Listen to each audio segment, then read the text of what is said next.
তো ময়নার বাবা তিনি বলেছেন যে 95% ময়নার আসামি শনাক্ত হয়েছে, এই কথা প্রশাসন তাকে বলেছে। ময়নার ঘটনার লগে কারা জড়িত মাত্র অল্প কিছুদিনের ভিতরে বেরিয়ে আসবে, এই আশ্বাস দিয়েছে প্রশাসন ময়নার বাবাকে। ময়নার ঘটনার লগে কারা জড়িত 95% শনাক্তন করা হয়েছে, আর মাত্র 5% শনাক্তন করা হলো। ময়নার ঘটনার লগে কারা জড়িত প্রকাশ পাবে এবং বেরিয়ে আসবে। ময়নার ঘটনা আজকে চলমান 2 মাস হয়ে গেছে। অনেকেই হয়তো আশ্বাস ছেড়ে দিয়েছেন যে ময়না হয়তো বিচার পাবে না, কিন্তু না, আমি সবসময় একটা কথা বলি, প্রশাসন চাইলে সব কিছু সম্ভব। তার প্রমাণ অল্প কিছু দিনের ভিতরে দেখতে পারবেন।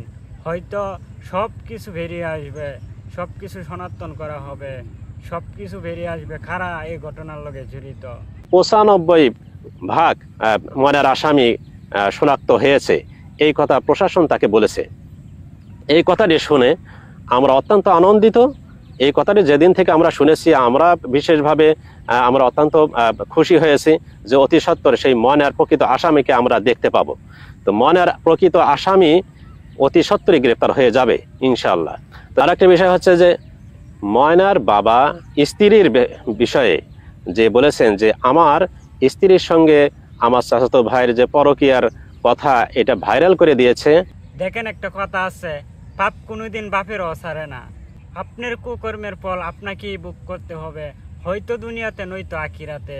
কেন আমরা এই কুকর্ম কাজগুলো করব? আমরা মানুষ হয়ে মানুষের পাশে দাঁড়াই, মানুষ হয়ে মানুষের মতো বাঁচি, কেন আমরা অমানুষ হব? ময়নার ঘটনার লগে কারা জড়িত হয়তো আরও আগে বেরিয়ে আসতো, কিন্তু ময়নার বাবা ও মিডিয়ার জন্য বেরিয়ে আসেনি।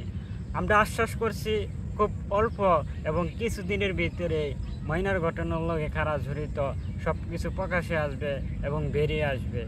তো আজকের মতো এখানেই। ভিডিওটা কেমন হয়েছে অবশ্যই কমেন্টে জানিয়ে দিবেন, আর ভালো লাগলে চ্যানেলটা সাবস্ক্রাইব করে দিবেন।